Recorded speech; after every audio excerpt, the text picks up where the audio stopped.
Now, going back to our pet audience, those people who might have a border collie or an Aussie, and they may not have quite known how interested in herding their dog was until they learned through behavioral problems. What recommendations do you have for people? And I know this is a tricky one because not everybody will be able to go get 6 sheep and then turn that into 100 sheep. But what recommendations can you give for our pet listeners? Yeah. So, I mean, I'm very fortunate. My dogs are very fortunate. We have lots of land. We have obviously sheep. They're able to go and work daily. However, they don't get worked every day. And I have, commitments that help to pay for the bill so that we can play with the sheep. So they have downtime, that sort of thing. Um, you could do an awful lot with a dog that isn't related to herding that will help it. I do a lot of, we walk on the trails a lot of free running, where the dogs are just running while I'm walking, being dogs, not doing anything specific. There are so many dog sports that you can get involved in with now with your dog, fly ball, agility, scent work, rally. The options. I think you can do, you can get trick titles now with your dog, and you can do it from home. Apparently, you don't even have to, drive somewhere. So there's lots of options. So the secret is keeping those minds busy and active. To a point. To Okay. a point. I do find that when I speak to people who are getting their first border collie and that they've heard, border collies are really intelligent and they need to work. I have sheep. My dogs work sheep. We don't have sheep in the house. So we don't work sheep constantly. So you don't want to feed into the whole, well, they've got to be doing something all the time. Because they are workaholics. So a little bit of downtime is also good. She and my husband Travis watch sci-fi every night and they eat cheesies and popcorn most nights. It's good for both of them. So it's not all about work. Yeah, and do you spend a lot of time training for that off time? Or do you find that it comes pretty naturally because you're just working that into their routine, so they're really acclimated to being able to shut off?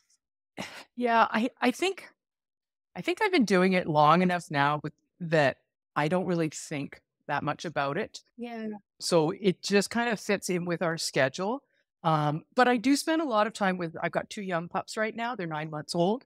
Um, we spend a lot of time in the house where they're just expected to lie around, chew on something. They can come over and say hi, that sort of thing. They're not stuck in one place. They're free. They're free to do whatever they want, but they're really just being ignored like Yeah. house pets. And we'll spend a lot of time out in the yard and I like to garden, that sort of thing. So they're out with me, but they're not actually doing something. If that makes sense, they're just That kind does of make hanging sense. out. Yeah, absolutely.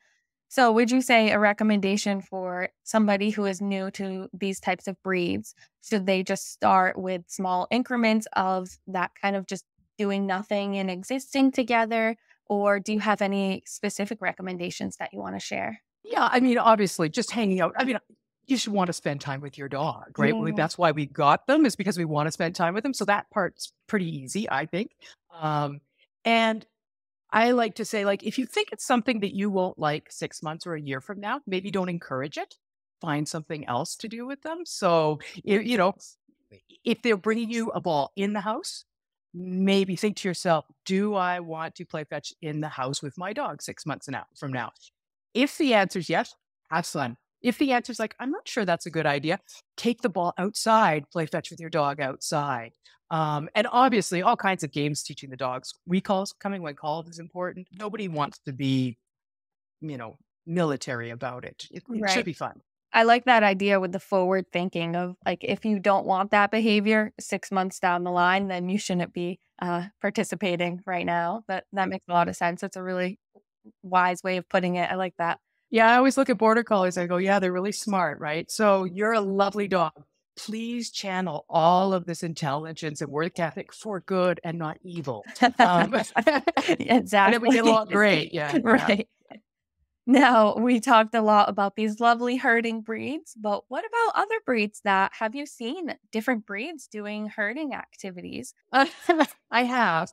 And and there's some amazing trainers out there who can get other breeds to do some amazing stuff with stock. I will say that just like, I mean, different breeds were designed for different things. Right. And herding ability is instinctual, and it does help to have that herding ability. It will take you further, but it depends on what your goal is.